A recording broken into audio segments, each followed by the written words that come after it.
Isn't marriage about time together, Hudson? Or does your new promotion mean our vows expire at midnight? I asked, trying to keep my voice steady despite the growing unease in my stomach. Hudson glanced up from his laptop, his brow furrowed. Carys, you know it's just a busy period at work. This promotion is a big deal, and I need to prove myself. By neglecting your wife? I countered, feeling the sting of his absence more acutely with each passing day. We barely see each other anymore, and when we do, you're glued to that screen. He sighed, rubbing his temples. I'm sorry, honey. It won't be like this forever. Once I get through this initial phase, things will settle down. I promise. I wanted to believe him, but the nagging doubts persisted. Hudson had always been ambitious, but his recent detachment felt different, more pronounced. A part of me couldn't shake the feeling that something else was at play. All right, I conceded, forcing a small smile. But don't forget about us, okay? We're supposed to be a team. He reached out and squeezed my hand, his touch sending a familiar warmth through me. You're right. I'll make it up to you, I swear. As I gazed into his eyes, searching for the reassurance I craved, a flicker of uncertainty remained. Was I overthinking things, or was my husband slowly slipping away, consumed by forces beyond my comprehension? The next evening, I found myself at one of Hudson's company parties, surrounded by the usual suspects, colleagues, investors, and their respective partners. I plastered on a smile, making small talk while scanning the room for Hudson. That's when I overheard a hushed conversation between two women I recognized from previous events. Did you hear about Hudson's little rendezvous with Janine?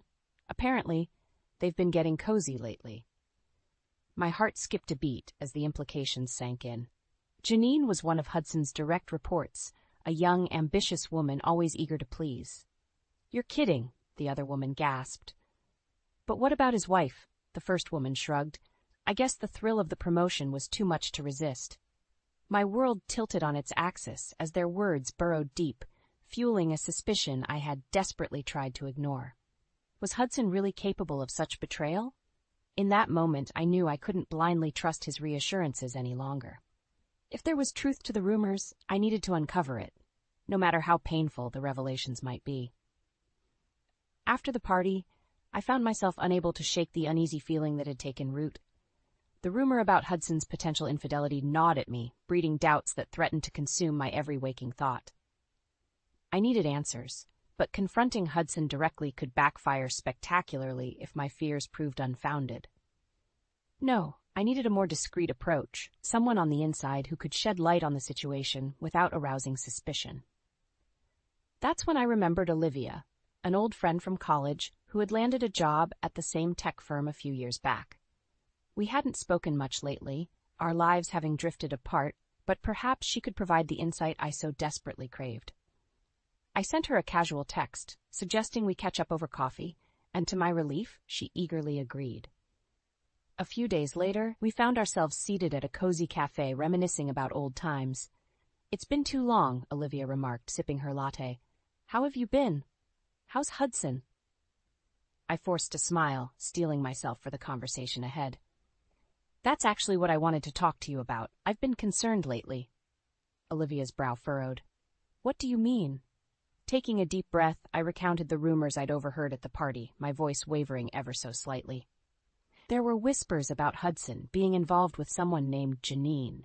Do you know anything about that? Olivia's eyes widened, and she glanced around furtively before leaning in closer.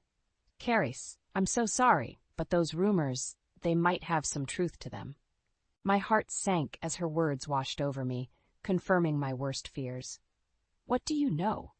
I pressed, needing every detail, no matter how excruciating. Janine and Hudson have been spending a lot of time together lately, working late nights and attending client meetings alone, Olivia explained, her voice laced with sympathy. People have seen them getting a little too close for comfort, if you know what I mean. I nodded, fighting back the tears that threatened to spill forth. And his promotion? Was any of that earned legitimately? Olivia hesitated, her expression grave. From what I've heard, he may have cut some corners, played a few underhanded games to get ahead, but I don't know all the details. In that moment, a wave of anger and betrayal washed over me, fueled by the realization that the man I had devoted myself to was capable of such deceit. Hudson had not only broken our sacred vows but had also compromised his integrity for personal gain. "Thank you for being honest with me," I managed, my voice trembling. I need to process all this." Olivia reached across the table, squeezing my hand reassuringly. "I'm here for you, Carys. Whatever you decide to do, I've got your back." As I left the cafe, my mind whirled with a torrent of emotions: disbelief, rage, and a burning desire for retribution. Hudson had shattered the trust that formed the bedrock of our marriage, and for that, he would face consequences. I knew then that I couldn't simply confront him directly. He would undoubtedly deny everything and attempt to gaslight me. No, I needed a more strategic approach, what would expose his misdeeds beyond any doubt and bring his carefully constructed facade crumbling down around him. And I knew just the person who could help me orchestrate my revenge. After my conversation with Olivia, I found myself consumed by a burning desire for justice. Hudson's betrayal cut deeper than I could have ever imagined, and the thought of him carrying on his deceitful ways filled me with a rage I had never known before. I needed a plan, a way to gather irrefutable evidence of his misdeeds and expose him for the fraud he truly was. But I couldn't do it alone. I needed an ally, someone who could help me navigate the treacherous waters ahead. That's when I reached out to my brother, Grant. We had always been close, and I knew I could trust him implicitly. When I explained the situation, his reaction was one of shock and fury. "That son of a bitch," Grant growled, his fists clenched. "How dare he do this to you, Carys? You don't deserve any of this." I nodded, grateful for his unwavering support. "I know, but I need your help to make things right. I can't let him get away with this." Grant's expression hardened, his eyes burning with determination. "Whatever you need, sis. I'm with you every step of the way." Over the next few weeks, Grant and I worked tirelessly, gathering evidence of Hudson's duplicity. Olivia provided us with insider information, helping us piece together the puzzle of his deceit. We uncovered incriminating emails, financial records, and even photographic evidence of Hudson's affair with Janine. The more we dug, the clearer it became that his promotion was built on a foundation of lies and underhanded tactics. "Look at this," Grant exclaimed one night, thrusting a stack of documents in my face. "He falsified expense reports, embezzled funds from the company. This guy is a criminal, Carys." I felt sick to my stomach as I pored over the damning evidence, but a part of me couldn't help but feel a twisted sense of satisfaction. Finally, I had the ammunition I needed to bring Hudson's world crashing down around him. As the days passed, I found myself grappling with a whirlwind of emotions. Anger and hurt warred with a lingering sense of love for the man I had once vowed to cherish. But his actions had shattered that bond, and I knew there was no turning back. "Are you sure you want to go through with this?" Grant asked one evening, his voice laced with concern. "This is going to get ugly, Carys? Are you prepared for the fallout?"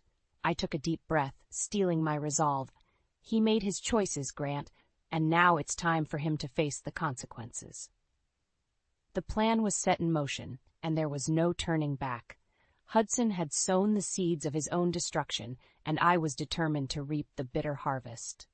A part of me still held out hope that he might come clean, that he might show some semblance of remorse and save what little was left of our fractured relationship. But deep down, I knew better. As I waited for the perfect moment to strike, to unleash the storm of retribution upon my unsuspecting husband, I couldn't help but wonder if a part of me had been irrevocably changed. The betrayal had left scars, hardening my heart and fueling a thirst for vengeance that terrified me. But there was no going back now. Hudson had made his choices, and it was time for him to face the consequences, no matter how ugly or painful they might be. With Grant's unwavering support and Olivia's insider knowledge, our mission to gather evidence against Hudson intensified. We were like detectives on a case, leaving no stone unturned in our quest to expose his web of lies. Grant had connections in the tech industry, and he leveraged them to gain access to confidential records and communications. Late nights were spent poring over financial statements, email threads, and surveillance footage, piecing together the intricate puzzle of Hudson's deception. "Look at this," Grant said one evening, his eyes fixed on the computer screen. "He's been siphoning funds from the company into offshore accounts for months." I felt a sickening twist in my gut as the realization sank in. Not only had Hudson betrayed our marriage vows, but he had also compromised his integrity and broken the law in pursuit of his ambitions. "That bastard," I muttered through gritted teeth. "He's going to pay for this, Grant. I swear it." Grant's expression hardened, his jaw set in determination. "We'll make sure of it, sis. He won't get away with this." As the days passed, the evidence mounted, painting a damning portrait of Hudson's misdeeds. Illicit affairs, financial fraud, insider trading. It seemed there was no line he wasn't willing to cross in his pursuit of power and success. And yet, despite the overwhelming proof of his wrongdoing, a part of me still held out a glimmer of hope that perhaps, deep down, there was some justification for his actions, some explanation that could somehow make sense of the chaos he had unleashed upon our lives. But every time I entertained that notion, the memories of his lies and betrayal came flooding back, extinguishing any lingering sympathy I might have harbored. "He's a monster, Carys," Grant said one night, his voice thick with disgust. "A selfish, lying monster who doesn't deserve a shred of your compassion." I knew he was right, but still, a part of me struggled with the weight of the decision that lay ahead. To expose Hudson's misdeeds would be to set in motion a series of events that could very well destroy him, professionally, financially, and perhaps even legally. Was I prepared to go that far?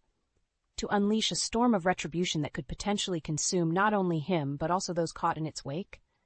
As I wrestled with these questions, Grant's voice cut through my thoughts. "Carys, look at me." I met his gaze, drawn in by the intensity in his eyes. "You didn't ask for any of this," he continued. "Hudson made his choices, and now he has to face the consequences.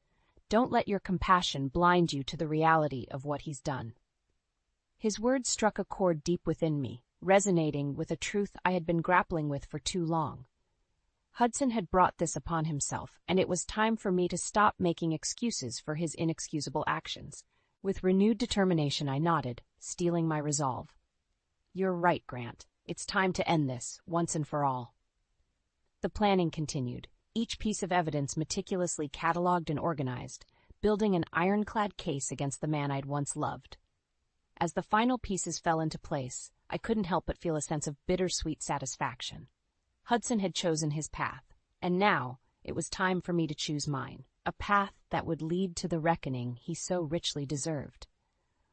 With the weight of Hudson's betrayal bearing down on me, I knew the time had come to confront him directly.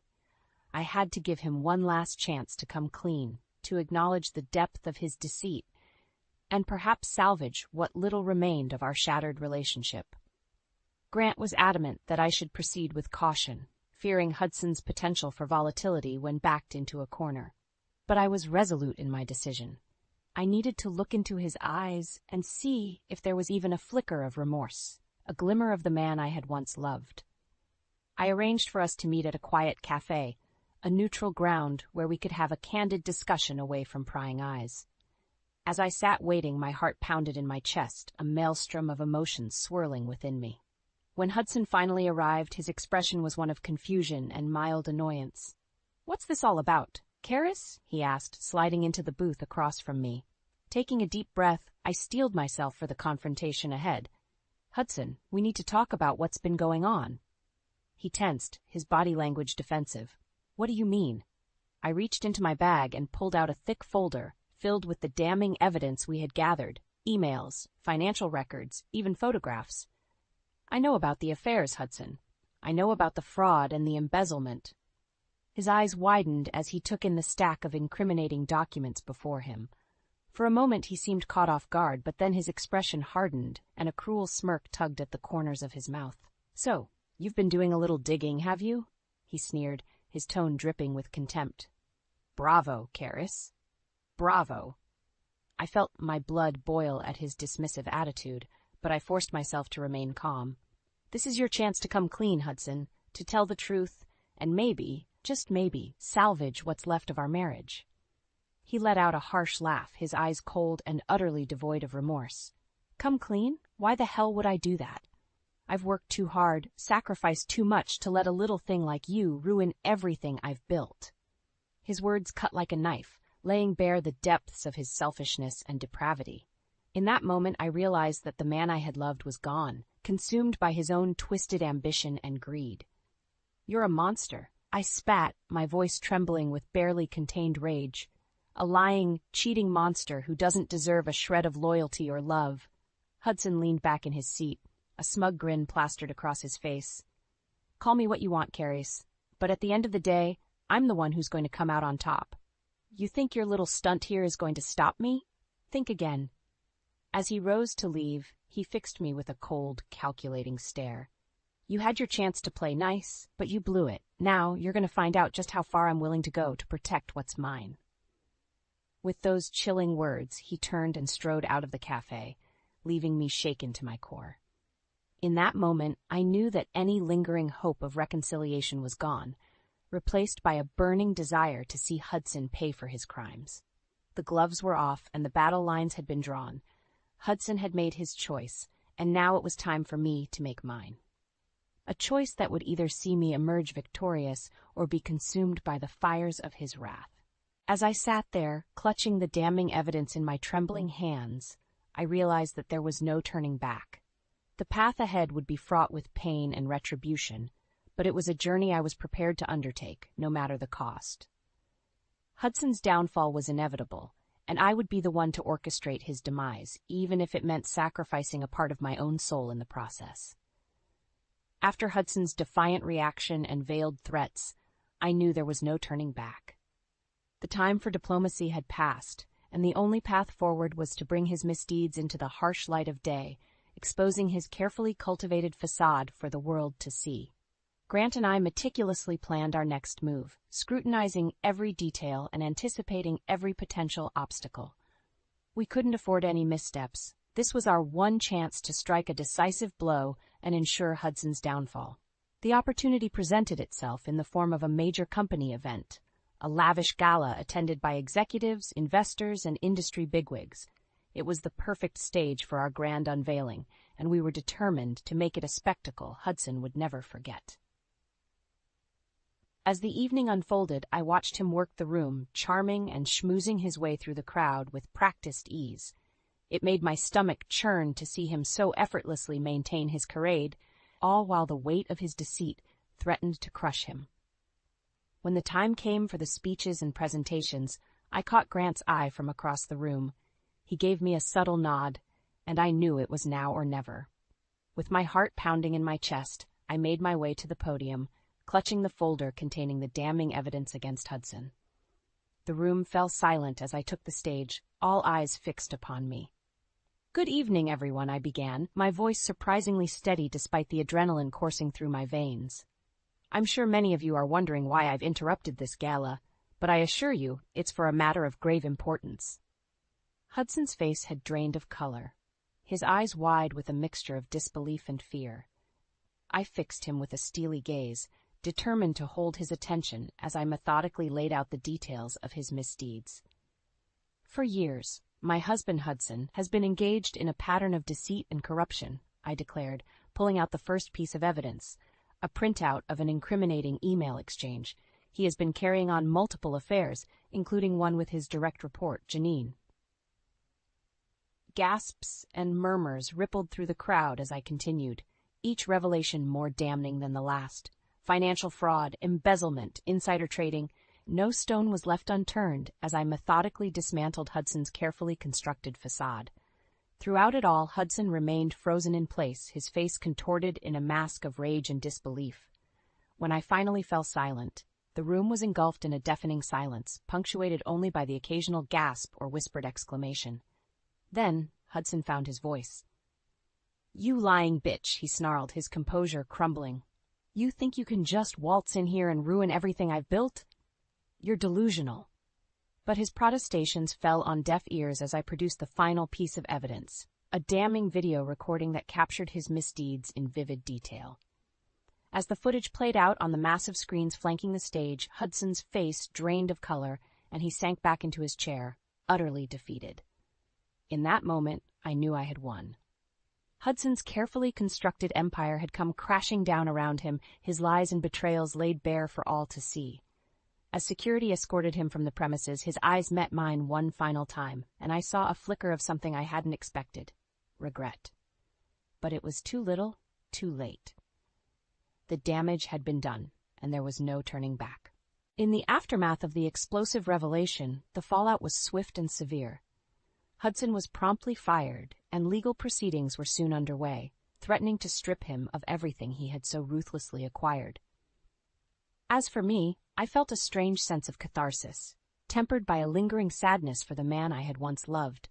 But ultimately, I knew I had done the right thing, not just for myself, but for all those he had wronged in his relentless pursuit of power and success. The road ahead would be long and arduous, but for the first time in what felt like an eternity, I could breathe a little easier, secure in the knowledge that justice had been served. In the aftermath of Hudson's public downfall, the wheels of justice continued to turn with relentless momentum. With the evidence I had painstakingly gathered, the authorities wasted no time in building a case against him, leaving him little choice but to face the consequences of his actions. As the legal proceedings unfolded, I found myself embroiled in another battle, the battle for our shared assets and the life we had built together. Hudson, desperate to salvage what little he could, fought tooth and nail to maintain control, but I was determined not to let him walk away unscathed. "He's going to try and bury you in paperwork and legal jargon," Grant warned me one afternoon as we strategized our next move. "But we've got the upper hand here, Carys. Don't let him intimidate you." With Grant's guidance and the support of a formidable legal team, I navigated the treacherous waters of the divorce proceedings, steeling myself for the inevitable confrontations with Hudson. True to form, he resorted to every dirty trick in the book, attempting to gaslight and manipulate me at every turn. "Carys, please," he pleaded during one particularly heated exchange. "You know I never meant to hurt you. It was all just a misunderstanding. We can work through this." I fixed him with a withering glare, utterly unmoved by his hollow words. "Save your breath, Hudson. The only thing I want from you is a fair settlement. Nothing more, nothing less." His facade crumbled, and the true depths of his rage and bitterness were laid bare. "You think you've won, don't you?" he snarled, his eyes burning with hatred. "Well, you're wrong. I'll make sure you pay for this, one way or another." But his threats rang hollow, a desperate attempt to regain some semblance of control. With the weight of evidence stacked against him, Hudson had no choice but to accept the terms of the divorce, which stripped him of a significant portion of his ill-gotten wealth. As the final papers were signed, I couldn't help but feel a sense of satisfaction wash over me.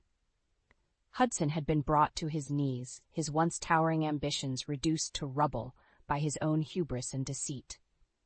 In the weeks and months that followed, I turned my attention to rebuilding my life, surrounding myself with the unwavering support of Grant, Olivia, and those who had stood by me through the darkest of times. Hudson, on the other hand, found himself adrift, his professional and personal life in tatters. Whispers of his misdeeds spread like wildfire, making him a pariah in the very circles he had once coveted. On occasion he would reach out, his messages dripping with desperation and remorse. "Carys, please, you have to forgive me," he begged in one email. "I was a fool, and I've lost everything that matters. Give me one more chance, I'm begging you." But his pleas fell on deaf ears. The wounds he had inflicted ran too deep, and the man I had once loved was little more than a distant memory, eclipsed by the monster he had become. As I forged ahead, building a new life on my own terms, I couldn't help but reflect on the journey that had brought me to this point. The betrayal, the pain, the burning desire for vengeance.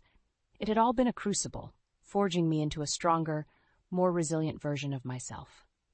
And while the scars of Hudson's deception would never fully heal, I took solace in the knowledge that I had emerged victorious, my integrity and self-worth intact. As for Hudson, he would forever be a cautionary tale, a reminder of the insidious nature of unchecked ambition and the consequences that awaited those who dared to cross the lines of loyalty and trust.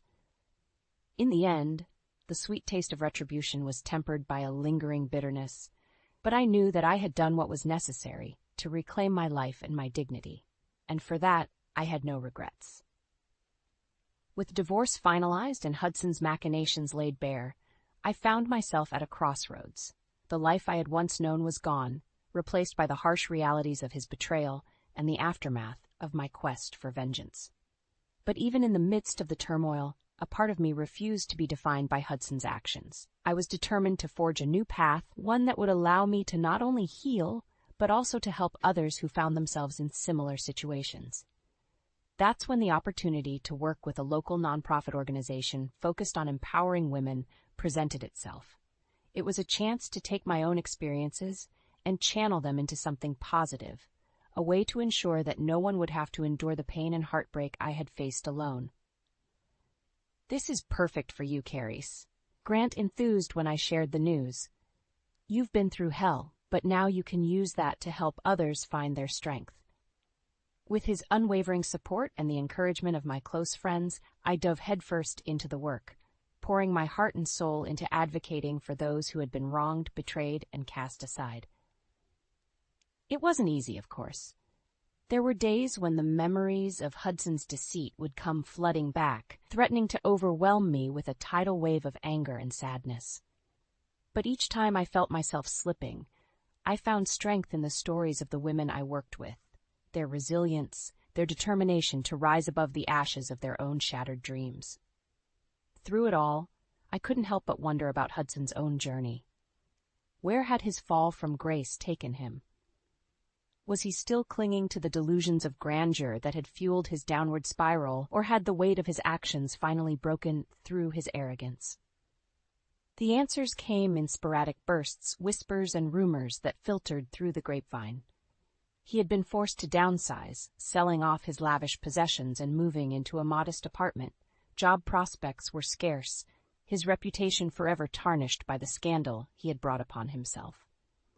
A part of me felt a twinge of pity for the man I had once loved, but that fleeting emotion was quickly eclipsed by a sense of justice.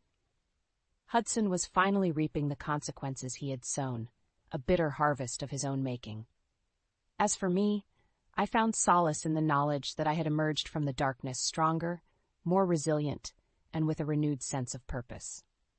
The scars of Hudson's betrayal would never fully heal, but they had become a part of my narrative, a testament to the trials I had endured and overcome. And as I looked towards the future, I couldn't help but feel a sense of optimism and hope.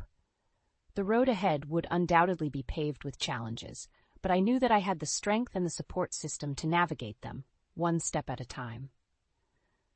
In the end, Hudson's legacy would be one of cautionary tale, a reminder of the insidious nature of unchecked ambition and the consequences that awaited those who dared to cross the lines of loyalty and trust. But my story, I hoped, would be one of resilience, of rising from the ashes of betrayal and forging a new path, one that would inspire and empower others to find their own strength in the face of adversity. And as I looked back on the journey that had brought me to this point, I couldn't help but feel a sense of pride, not just for the justice I had served, but for the person I had become in the process. The future was uncertain, but one thing was clear: I was no longer a victim, but a survivor, ready to embrace whatever challenges lay ahead with a newfound sense of purpose and resolve.